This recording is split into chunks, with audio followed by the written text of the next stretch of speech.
On today's episode, I'm excited to have a colon and rectal surgeon, Dr. Eric Haas, join us.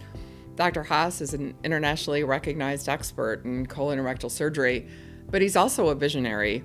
He, as founder and president of his group, was working with his group when they realized that they wanted more. They wanted to stop paying rent to others, and they wanted to develop their own project and development. They didn't know exactly how to start, but he's going to describe what got them to move, what got them to create a project that is on the cusp of opening. I hope you enjoy this conversation with Dr. Eric Haas.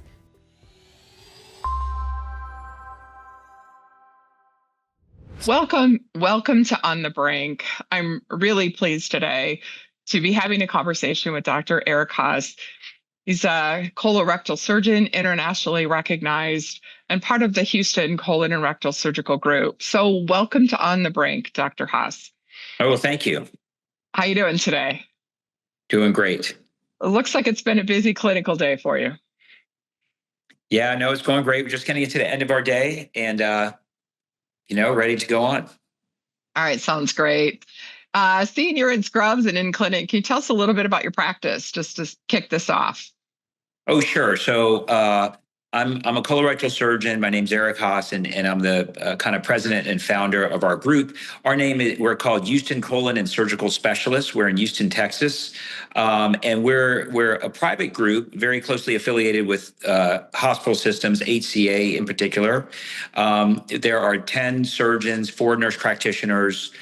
So we're a total of 14 providers in our practice. We have 6 locations throughout the medical center in Houston, Texas, and some of the greater Houston area. It's really impressive. Congratulations. And I know you're impacting a lot of lives with the work you're doing. Yeah, So, it's as right for colorectal surgery, right? Our biggest, inpatient surgeries are like colon cancer, diverticulitis, yep. But we do a ton of outpatient screening for cancer. Colonoscopies would be one, but mainly like we call anorectal procedures, hemorrhoids, fissures, fistulas.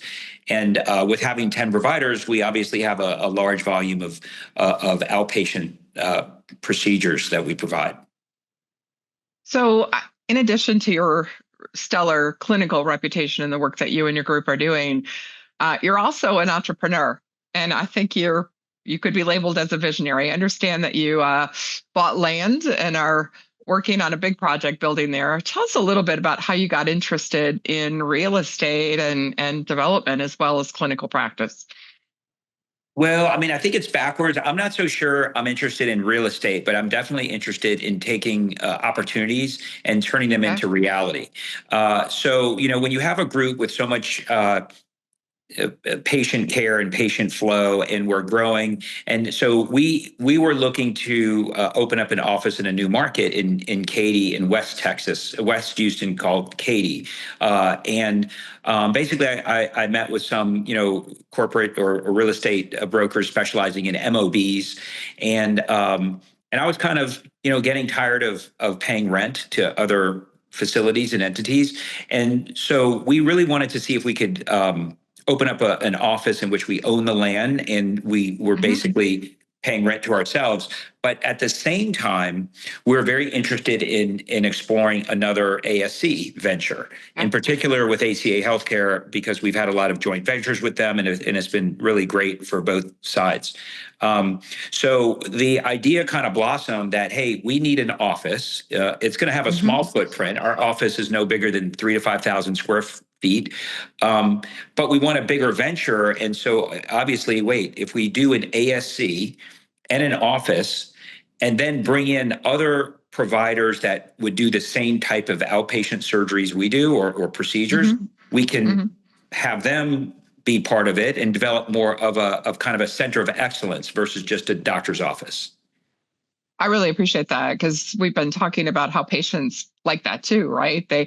They really want to come to a center of excellence where they can see the team and be really efficient with their time as well.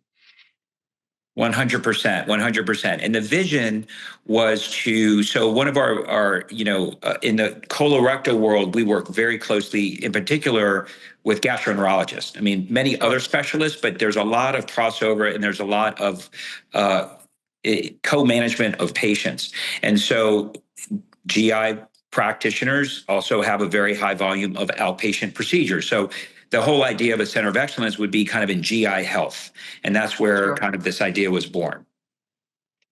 So I think it's fantastic that you had a vision, right? And you understood that scale and combining like services that are complementary really worked. How did you go about taking that initial thought and vision and bringing it forward?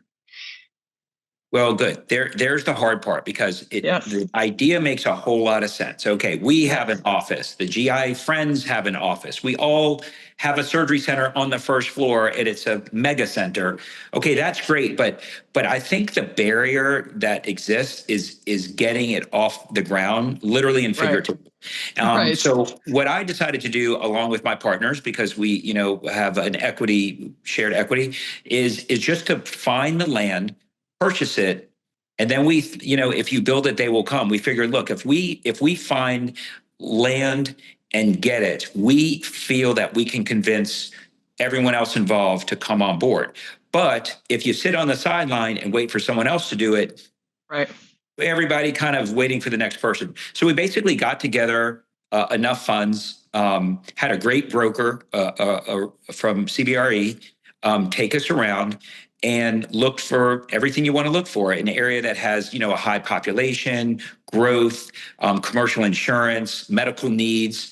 And we found a really awesome area in West Houston called Katy, and a really great plot of land. We just purchased it. We purchased it without any commitments, and we said, you know what, worst case scenario, we have a piece of land, we'll sell it or we'll mow the lawn. We'll do something with it. But we had to get the ball rolling, and that's how we got it. That's how we got it rolling. I love that you took control, right? You had a vision, and you, by going out and buying the piece of land, you were in the driver's seat. You took control. Yeah, I think you're exactly right. I'm not sure we knew what we were doing at the time, but we knew it's, it's an investment in our future. And we Right. feel strongly that if we control our future, we're going to be very successful. I appreciate that. And it sounds like you went to a trusted broker that was able to help you with the research to know where to buy that land. And then what happened? Now you have the land. Where'd you go next? So we had the land, and next we needed a corporate partner, which we had great relationships with HCA. We were already in a couple of their surgery centers. They have phenomenal management and throughput and everything you can want. So we went to HCA and said, hey, we've got a beautiful land. We have several surgeons and GI doctors, who would be interested in an endoscopy. Right. Mm-hmm. And by the way, we want to build a building and have our offices there. And naturally, they love the idea. That's fantastic. Did you have difficulty or challenges creating a structure that worked for you and the other independent groups that you wanted with you and the hospital, or did it happen quite naturally?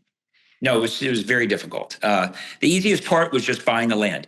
But the easy part was the idea sold itself, like you're saying. Like the idea sells itself. We had a great rational. Yes, and ACA was like thumbs up, green light. I think the next biggest move was finding a developer. Even before you can get people committing to, well before you get people signing on the dotted line, you need a business plan. You need a trusted developer and a partner. Nobody's going to sign off on a deal until they know all the bits and pieces. So I think we hit a little bit of a wall. And the next big step, so if I could say, well, what would you do different? Right. I think there's a little stalling until we were able to interview. I personally interviewed several different developers. HCA even had some that they've worked with in the past. And I did a lot of due diligence, met personally, and I think that's when we developed our relationship with NextCore.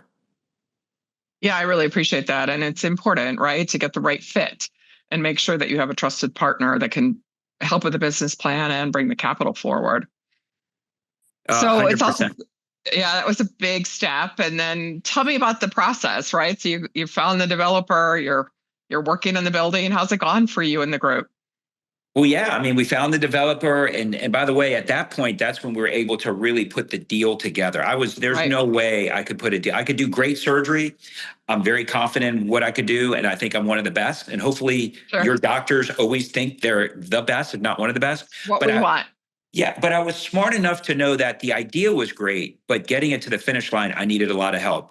NextCore basically took it from there. I mean, it was a great decision to get them. They had worked with an HCA project before, so they had some success there. And once we were able to kind of get this to the people that do this all the time, to the pros, or once we were able to get it more to NextCore to work with HCA, and then we each kind of took a step back, the rest has been very smooth sailing. I'm glad to hear that. And I also hope that you've been informed along the way, that the project is going really the way that you envisioned it, because I think that's the most important thing for physicians, right? You didn't give up total control. You're part of the team Oh, still at I this point. feel, yeah, I feel as much as part of the team as I did before. The difference is before, when we really didn't have everything set in place with the developer, with NextCore, et cetera, there was a lot of pressure. The pressure Absolutely. all completely got off my plate. My I'm so job is glad. yeah, I mean, my job is to operate, save lives, We be a want you great taking surgeon. care of patients. Yes. Absolutely. Right. So, yeah. So once it started building and developing, oh my goodness, like it's been incredible. I drive by it on the highway and I look, I'm like, oh, that's awesome. It's coming along great. They're more responsive than I am, honestly, with NextCore. They're like, hey, come take a look. So anytime I want, yeah, I'm as involved as they want me to, or, either way. So it's been very smooth, better than really I could have imagined. That's fantastic. And it's really important, right, that you can concentrate on what you do so exceptionally well and know that your project's moving along. My understanding is Really. you're looking to get completion in about a month here. Yeah, I can't believe it's happened like that. I mean, it's very fast. And again, you're totally right. I mean, I'm in office and clinic operating day in and day out, seeing patients, having family time. That's huge. Right. I'm really into little league with my kids and all that sort of stuff. It's not all business, it's not all work, but this part of actually doing, I have 100% confidence. I mean, I'm a huge control freak. I think a lot of doctors and I think surgeons are. surgeons are. Yeah. Yes. And we want that, right? But with this project, I'm like, it's just going on and I'm not even paying attention. I'm just walking in when it's ready. And that's kind of what's happening. Cool. So you talked a little bit about the struggle early on and finding the trusted partners and all of that. For surgeons that are just thinking about taking this kind of control and this kind of move, do you have other advice for them? I do. So, I have a lot of friends in the real estate business, et cetera, et cetera. So in reality, if you're looking, there's a compromise. So if my goal was to make this the most profitable investment for me personally, I'd cut everybody out. I would be putting nails in myself, okay? Because Sure. people are like, oh, you're giving away some control,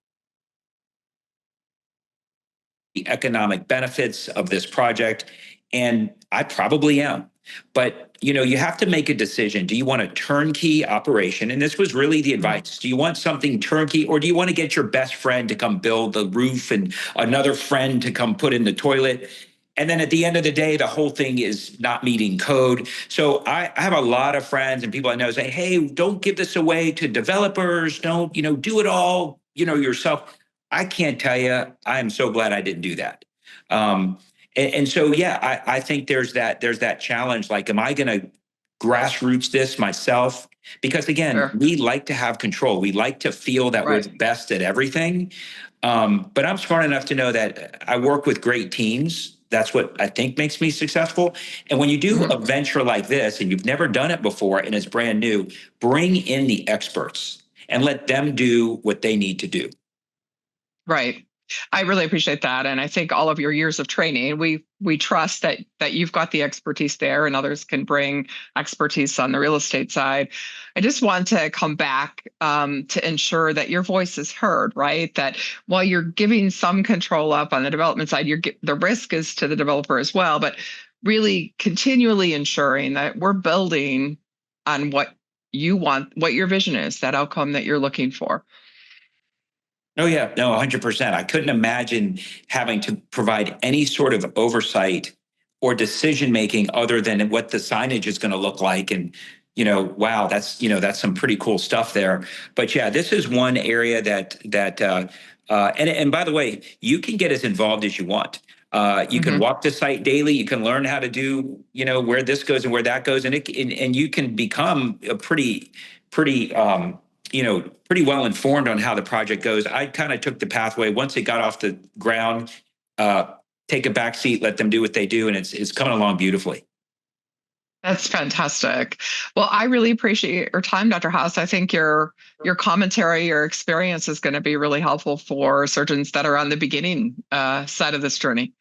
Yeah, I hope so. It's been really fun. It's been fun with my GI colleagues that are involved in this project with us. We kind of brought in two groups, and we've really very much aligned. The patient, let's not forget, I really believe is going to benefit the most. I mean, they're going to come see a GI doctor. They get found with something, they need surgery. We see them, and then we do surgery. Guess what? All of that's in the same building. You can't get better care than a situation like that. Yeah, and I think patients really are expecting that now, right? They want that, if you will, one-stop shop, that experience. But I also think, to your point, that close coordination, we know patient outcomes are better when, in your example, right, the GI physician and you as the surgeon and the team really work closely to develop that care plan. And you can do that when you're in the right facility and working together. Yeah. So I think that we still haven't even seen the true benefits. And that's what's probably the most exciting part about this whole project. Well, congratulations. I can't wait. I'm hoping maybe we can catch up in 6 months or so once you've been open and operational and hear about the great care that you're providing and how this is going for you and your partners. I look forward to it. All right. Thank you very, very much. I really appreciate it. Thank you, Dr. Haas. All right. Bye-bye. Bye-bye.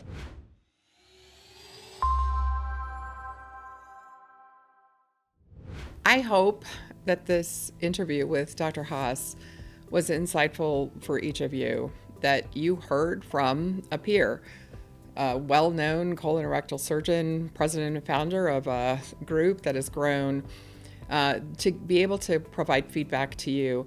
So Dr. Haas and his group, they were looking for more. They didn't want to continue to pay rent to somebody else.